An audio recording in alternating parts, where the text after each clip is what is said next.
मुक्ति दिवस का ये महापावन पुनीत पर्व है। मुक्ति दिवस के अवसर पर आप सभी प्रेमी भाई बहन गुरु महाराज के दरबार में उपस्थित हुए हो।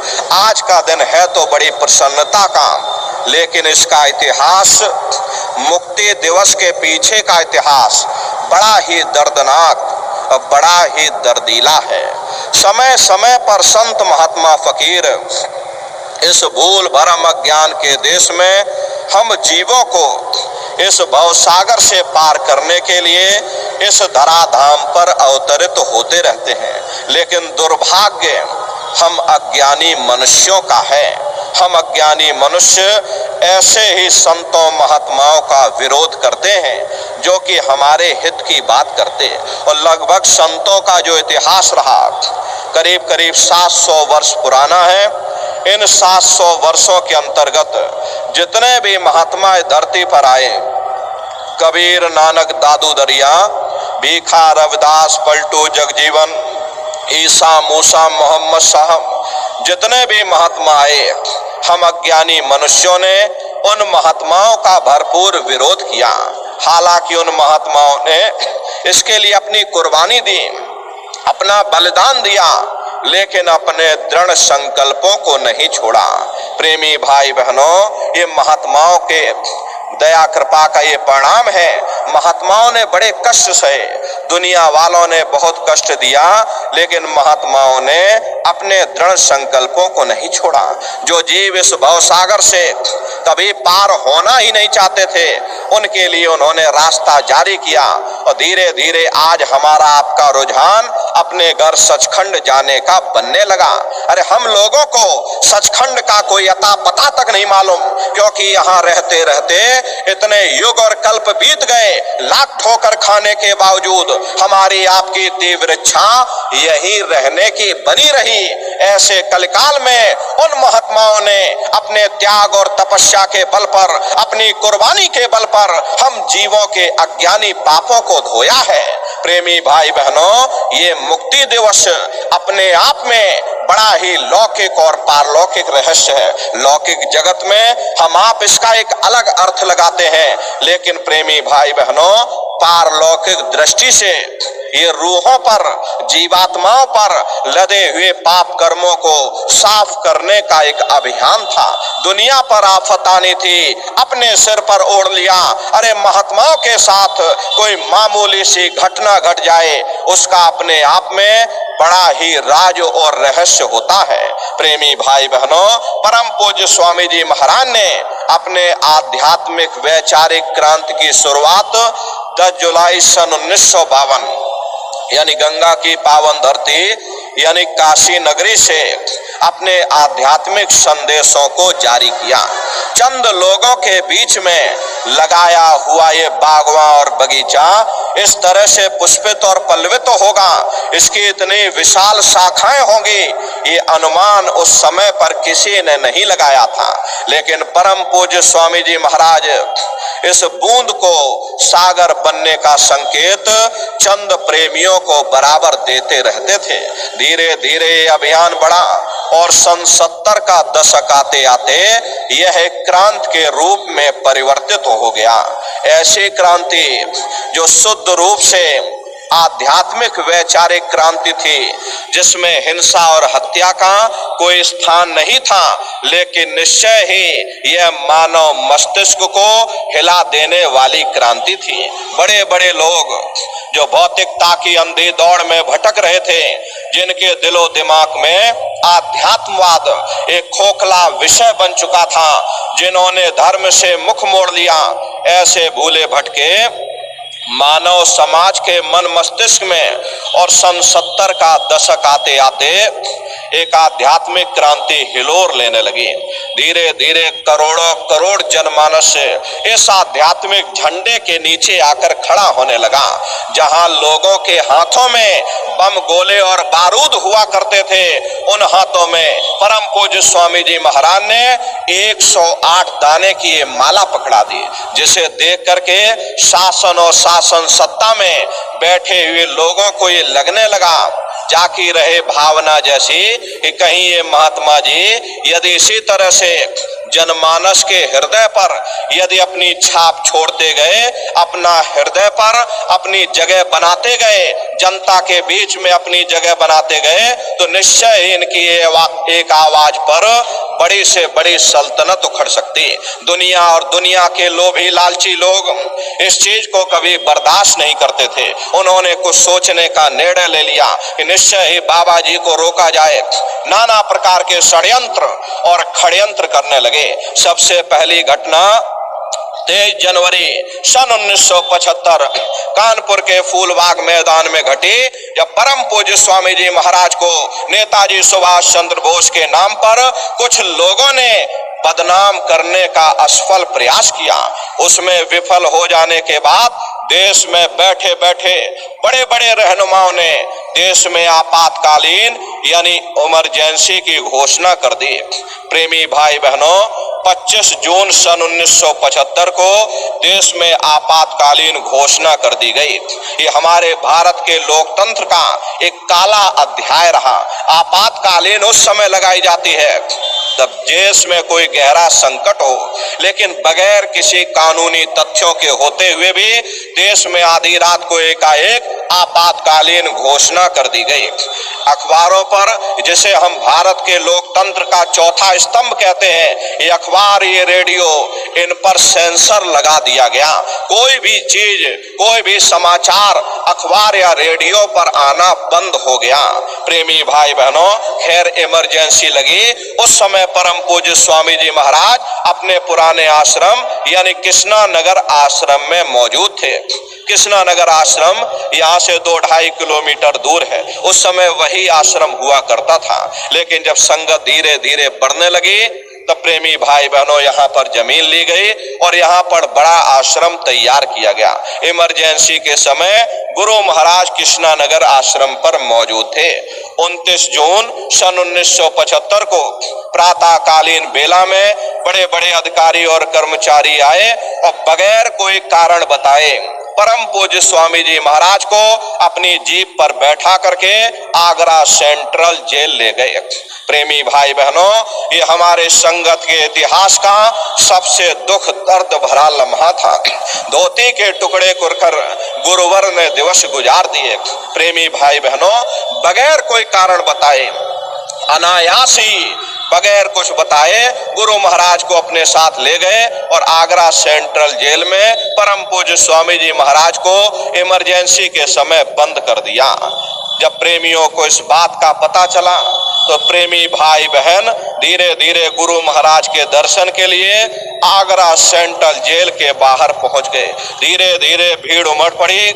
प्रेमी भाई बहनों, सेंट्रल जेल के बाहर ही प्रेमी भाई बहनों ने परिक्रमा लगाना शुरू कर दिया। धीरे धीरे भीड़ बढ़ती चली गई, जिसे देख करके अधिकारी कर्मचारी घबरा गए और फिर परम पूज्य स्वामी जी महाराज को बरेली जेल में ले जाया गया। और इसी बरेली जेल में उस समय पर स्त्री प्रधानमंत्री का राज था, जिसने अपने मानवीय मूल्यों की तिलांजलि दे करके, मानवीय गुणों को धता बता करके ऐसा जुर्म और अपराध कर डाला। उत्तर प्रदेश के मुख्यमंत्री को हुक्म दिया कि बाबा जी को बेड़ियों में डाल दिया जाए। ये सभी तरह की प्रताड़नाएं, ये सभी तरह के कष्ट इसीलिए दिए जा रहे थे कि बाबा जी हमारी हाँ में हाँ मिलाने लगे, हमारे पीछे चलने लगे। लेकिन नारियों, सत्य कभी तलवार से नहीं डरता। प्रेमियों ने इसके लिए कुर्बानी दी। बरेली जेल के बाहर जब प्रेमी भाई बहनों की भीड़ बढ़ने लगी तो कुछ समय बाद फिर परम पूज्य स्वामी जी महाराज को बगैर किसी को बताए बेंगलोर जेल में ले जाया गया। बेंगलोर जेल इसीलिए ले जाया गया क्योंकि उधर प्रेमी भाई बहन हमारे नहीं थे। इसीलिए प्रेमी भाई बहनों, कुछ महीने बेंगलोर जेल रखने के बाद फिर परम पूज्य स्वामी जी महाराज को दिल्ली के तिहाड़ जेल में लाया गया। और इसी दिल्ली के तिहाड़ जेल में भारत के प्रधानमंत्री के इशारे पर बड़े बड़े अधिकारी और कर्मचारी गुरु महाराज से मिलने को आए और तरह तरह का लालच, तरह तरह का प्रलोभन का दौर शुरू हो गया। क्योंकि उनको भी ये लगने लगा था कि इमरजेंसी हम भारत में ज्यादा समय तक लगा नहीं सकते और बगैर बाबा जी के समर्थन के हम चुनाव जीत नहीं सकते। इसलिए बाबा जी को मनाया जाए। तरह तरह के लालच और प्रलोभन गुरु महाराज को ये लोग देने लगे कि हम आपको एक हेलीकॉप्टर दे देंगे, हम आपकी जमीनों को ठीक कर देंगे। उस समय प्रेमी भाई बहनों, ये आश्रम की जितनी भी जमीन है यूपीएसआईडीसी को पट्टा काटने के लिए दे दिया गया, जिसका मुकदमा आज भी हम यहाँ सिविल कोर्ट में लड़ रहे हैं। प्रेमी भाई बहनों, जितनी भी जमीनें, ये आप जो अगल बगल की फैक्ट्रियां देख रहे हो, ये सभी जमीनें गुरु महाराज की जमीनों पर ये फैक्ट्रियां बनी हैं। उस समय की सरकार ने परम पूज्य स्वामी जी महाराज की जमीनों को यूपीएसआईडीसी को दे दिया। जाओ इस जमीन को तुम उद्योग स्थापित करो, यहाँ तुम फैक्ट्रियां लगाओ। प्रेमी भाई बहनों, आज भी वो जमीनें जहां पर ये फैक्ट्रियां लगी, ये जितनी भी जमीन आप फैक्ट्रियों की देख रहे हैं, ये गुरु महाराज की ही सारी जमीनें हैं। जब गुरु महाराज जेल से बाहर निकले थे, यही फैक्ट्री के मालिक जितने भी अड़ोस पड़ोस के लोग थे, गुरु महाराज से मिलने आए कि बाबा जी हमारे बच्चे कच्चे हैं। तो गुरु महाराज ने यही कहा कि भाई हम तुमको बेदखल नहीं कर रहे, तुम अपनी फैक्ट्रियों को चलाओ, तुम अपने कारखानों को चलाओ, लेकिन भविष्य में जब कभी जाना, इसे छोड़ करके चले जाना, इन फैक्ट्रियों को बेचना नहीं, क्योंकि ये फैक्ट्री हमारी जमीन में बनी हुई है। गुरु महाराज ने किसी को बेदखल नहीं किया। 50 फैक्ट्री गुरु महाराज के जमीन में बनी। उस समय की सरकार ने गुरु महाराज के आश्रम को उजाड़ने में कोई कमी नहीं छोड़ी, सारी जमीनें सीज कर दी गई। ये जितनी अपनी गैया देख रहे हो, ये गाय बूचड़ खाने में कटने के लिए दे दी गई। प्रेमी भाई बहनों, बहुत आतंक मचाया, लेकिन प्रेमी भाई बहनों वो समय बदला और देखो लालच और प्रलोभन का दौर शुरू हो गया। तरह तरह का लालच, हम आपको हेलीकॉप्टर देंगे, हम आपकी जमीन वापस कर देंगे, हम आपके आश्रम को और ज्यादा बढ़ा देंगे, आप हमारी हाँ में हाँ मिलाओ, हमारा समर्थन आप कर दो, बस हम इतना ही आपसे चाहते हैं। गुरु महाराज बोले कि बच्चा ये समय गुजर गया, ये समय चला गया, ये सितारा डूबेगा, मुझे कोई हिंदुस्तान में माई का लाल अब खरीद नहीं सकता। गुरु महाराज ने उस समय कह दिया।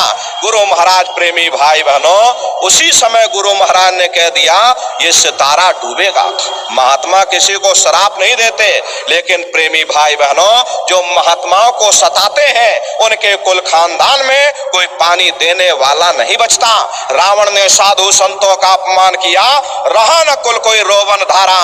प्रेमी भाई बहनों, महात्मा कुछ नहीं बोले, लेकिन जो सत्संगी प्रेमी भाई बहन इमरजेंसी के समय जेल में गए, अरे सीने पे चढ़ चढ़ के लाठियां खाई, उफ तक नहीं किया। कितनी माताएं बहनें अपने गर्भ में बच्चों को ले जा करके, और जेल में माताओं बहनों ने अपने बच्चों को जन्म दिया।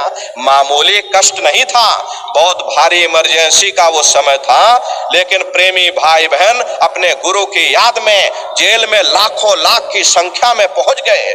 प्रेमी भाई बहनों, और धीरे धीरे प्रेमी भाई बहन, सत्संगी प्रेमी भाई बहनों के आंखों में आंसू थे, धीरे धीरे लहू भी निकला, लेकिन गुरु महाराज ने सबको शांत किया कि हम प्रेमियों का ये काम नहीं है। अरे वक्त और समय आएगा, अंदर वाले बाहर हो जाएंगे, बाहर वाले अंदर हो जाएंगे। देखो वो समय आया, पूरे उत्तर भारत में फिर से उस पार्टी का सफाया हो गया। ये वोटों का कमाल नहीं है, ये उस महाप्रभु की लीला है। अरे गुरु महाराज ने कुछ नहीं बताया, लेकिन प्रेमी भाई बहनों, जो सत्संगी उस समय पर जेल में गए, उन्होंने बहुत कुछ देखा, बहुत कुछ सहा, बहुत कष्ट सहे, लेकिन अपने गुरु की याद में कुर्बान हो गए। और इस तरह से इस काली अध्याय का अंत हो गया। 23 मार्च सन 1977 की वो शुभ बेला आई। उस समय गुरु महाराज की रिहाई का आदेश हुआ था। 23 मार्च को गुरु महाराज जेल से बाहर निकले। आज ही के दिन परम पूज्य स्वामी जी महाराज जेल से बाहर निकले। प्रेमी भाई बहनों, रिहाई का आदेश सुबह ही हो गया, लेकिन कुछ कानूनी औपचारिकताएं पूरी करते करते प्रेमियों को दर्शन 3 बजे हुए। दिल्ली तिहाड़ जेल के सामने हजारों लाखों की संख्या में सत्संगी प्रेमी भाई बहन अपने गुरु की एक झलक पाने के लिए खड़े रहे। किसी को अन्न जल तक अच्छा नहीं लगता था, कब अपने प्यारे सतगुरु का दर्शन हो, कब उनकी एक झलक हमको मिल जाए, कब उनका एक दीदार हमको हो जाए। इसीलिए 3 बजे तक व्रत और उपवास रखा जाता है। आप लोग भी 3 बजे तक व्रत रखिएगा। आज का व्रत आपको लौकिक और पारलौकिक फायदा पहुंचाएगा। प्रेमी भाई बहनों, ये जितने सत्संगी प्रेमी भाई बहन हैं 3 बजे तक व्रत रखते हैं और 3 बजे परम पूज्य स्वामी जी महाराज जेल से बाहर निकले, प्रेमियों को दर्शन हुआ। इसीलिए आज के दिन ही ये मुक्ति दिवस का ये कार्यक्रम, ये अवसर प्रेमी भाई बहनों, ये कार्यक्रम हम लोग आयोजित कर रहे। ये प्रेमी भाई बहनों, गुरु महाराज उस समय पर दिल्ली के तिहाड़ जेल से रिहा हुए थे। प्रेमी भाई बहनों, ये हम प्रेमियों के लिए महापर्व है, ये हम प्रेमियों के लिए पुनीत पर्व है। आज जितने भी सत्संगी प्रेमी भाई बहन हिंदुस्तान के कोने कोने में होंगे, अपने अपने घरों में, अपने अपने छप्पर पर, अपने अपने खपरेलों में ये धर्म ध्वजा, ये जय गुरुदेव नाम का झंडा लहरा रहे होंगे। प्रेमी भाई बहनों, ये हम प्रेमियों का धर्म ध्वजा है। विश्व को शांति इसी से मिलेगी। हरे प्रेमियों, गुरु महाराज ने कहा, नारियों, एक समय एक जमाना आ रहा, सब काले नीले पीले झंडे उतार करके जय गुरुदेव झंडे के नीचे एक दिन पूरा जमाना आएगा। प्रेमी भाई बहनों, अरे तुम वक्त का इंतजार करो। वक्त का इंतजार राम ने किया, वक्त का इंतजार किसने किया? अरे आप भी वक्त का इंतजार करो। अपने झंडे को मजबूती के साथ पकड़े रहो, आगे बढ़ते रहो, आगे चलते रहो। गुरु महाराज के संदेशों को जन जन के बीच में उठाते रहो, पहुंचाते रहो। अरे हम प्रेमियों के लिए गुरु महाराज ने न जाने कितने कष्ट सहे, कितनी तकलीफें सही, लेकिन प्रेमी भाई बहनों, गुरु महाराज बराबर चलते रहे, संदेश देते गए। अगमनामी धाम का वो संदेश प्रेमी भाई, अरे जितने महात्मा धरती पर आए सबका इतिहास पीछे छूट जाएगा जब गुरु महाराज का इतिहास बनेगा। प्रेमी भाई बहनों, परम पूज्य स्वामी जी महाराज का जब इतिहास बनेगा, जितने भी महात्मा सबका इतिहास पीछे छूटेगा, क्योंकि इतने लाखों करोड़ों की संख्या में, अरे आप तो 10% भी नहीं हो। जब हम लोग जाते हैं जंगलों में चले जाओ, छत्तीसगढ़ के जंगलों में चले जाओ, झारखंड के जंगलों में चले जाओ, आदिवासी लोग, अरे सब गुरु महाराज के प्रेमी हैं। यहाँ तक बेचारे नहीं आ पाते, लेकिन सुमरन, ध्यान और भजन बराबर जंगलों में आदिवासी लोग करते रहते हैं। प्रेमी भाई बहनों, गुरु महाराज ने हम प्रेमियों के लिए अथक मेहनत और परिश्रम किया, बहुत त्याग किया। इसलिए इस महापावन पुनीत पर्व पर आप सभी प्रेमी भाई बहन मुक्ति दिवस के अवसर पर यहाँ पर उपस्थित हुए हो। हम प्रेमियों के लिए ये महापावन पुनीत पर्व है। जब तक ये सूरज चांद सितारे रहेंगे, इतिहास परम पूज्य स्वामी जी महाराज के त्याग को, तपस्या को, उनके बलिदान, उनकी कुर्बानी को सदैव नमन करता रहेगा।